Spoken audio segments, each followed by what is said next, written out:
జై శ్రీరామ్, జై శ్రీరామ్. మొత్తం గాయ గచ్చరే అంటారు. ఇక మొత్తం లొల్లి లొల్లి మాటలు లేకుండా కనీసం పాటలు.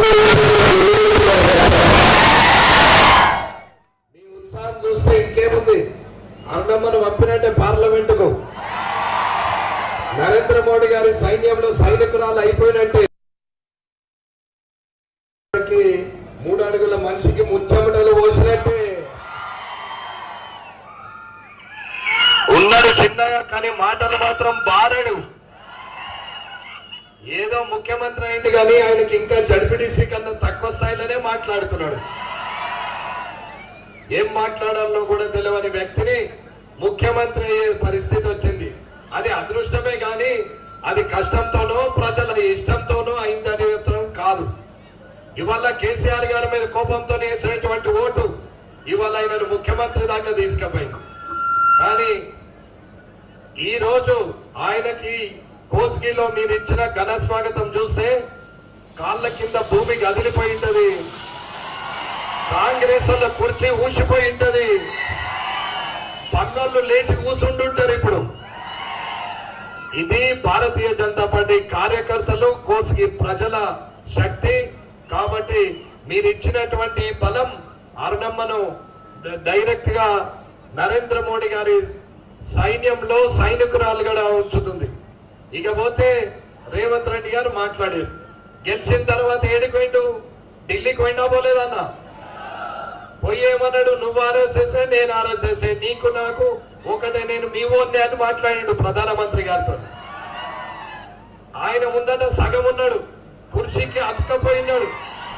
కుర్చీలో కూర్చుంటే కనీసం కాళ్ళు కింద అని ఆయన నువ్వు నేను ఒకటే అని మాట్లాడాడు. అయిపోయి మళ్ళా పోయి జాతీయ రహదారులు ఇవ్వాలా, మా రాష్ట్ర రహదారులను జాతీయ రహదారులు ఇయ్యు, కనీసం ఉద్యోగస్తులకు జీతాలు ఇయ్యలేని పరిస్థితి ఉన్నది. కాబట్టి ఎట్లనే చేసి ఒక 9,000 కోట్లు రిలీజ్ చేయమని. పాపం తమ్ముడే కదా అని చెప్పి, చిన్నోడు కదా, సంఘమే అన్నాడు కదా, మా సంఘం మనిషి అనుకుని ఆయన రిలీజ్ చేసే జీతాలు ఇచ్చే. ఆదిలాబాద్ కు ప్రధానమంత్రి నరేంద్ర మోడీ గారు వస్తే ఏమన్నాడు, మా బడేబాయ్ పెద్దన్న పెద్దన్న పెద్దన్న అని మాట్లాడిండు. పెద్దన్నకి ఏం చెప్పిండు, గుజరాత్ లెక్క తెలంగాణ చేయన్నా, ఆ బక్కపల్స ముఖ్యమంత్రి ఏం వాడలేడు, నేను చిన్నగున్న అన్ని వాడుకుంటా అని చెప్పిండు. కేంద్ర ప్రభుత్వ పథకాలు వాడుకుంటాం, సహకరించడానికి నరేంద్ర మోడీ గారు సిద్ధంగా ఉన్నారు. ఆయన వాడుకోలేక తెలంగాణను ఇత్తడి తెలంగాణ చేసిండు. కాబట్టి నేను బంగారు పల్లెంలో పెట్టిన తెలంగాణ చేస్తా అని చెప్పిండు. పటాచర్ల మీటింగ్ అయితే కోమటిరెడ్డిని పంపిండు. ఆడ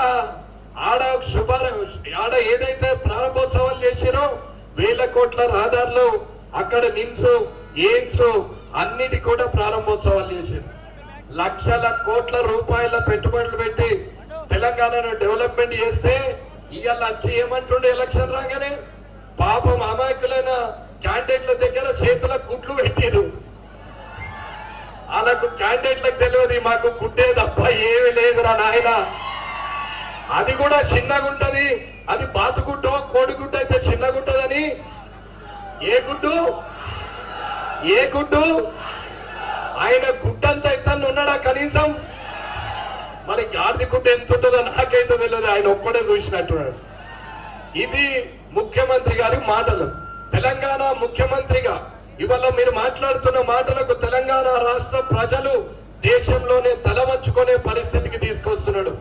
అవాకులు చెవాకులు పాల్గొన్నటువంటి పేలినటువంటి పాత ముఖ్యమంత్రిని ఫామ్ హౌస్ లో వండబెడితే ఈయనను ఈ 10 నెలల్లో ఎడబెట్టబట్టాలా?